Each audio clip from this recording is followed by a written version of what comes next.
মার খাচ্ছিল।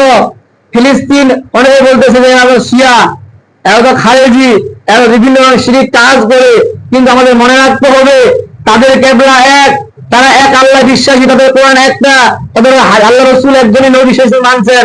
তাই আমাদের আকীদা নিয়ে দ্বন্দ্ব থাকতে পারে, মতভেদ থাকতে পারে, কিন্তু আমাদের ঈমান এক।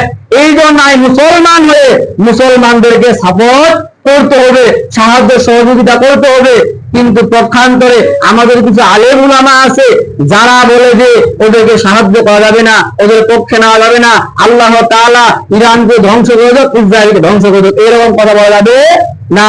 আমাদের বলতে হবে আল্লাহ তাআলা আপনি ইসরায়েলকে ধ্বংস করে দেন, মানুষের সাথে মিশাই দেন, আর ইরানকে বিজয় করে দেন। হয়তো ইরানকে পরবর্তী সময়ে যারা আরব আমেরিকার দেশগুলো আছে, পার্শ্ববর্তী যে দেশগুলো আছে, আলেমুলামা যারা আছে, এরা তারা বসে তারা আকীদাগত মাসআলা তারা ফয়সালা করবে, মতভেদ দ্বন্দ্ব তারা দূর করবে।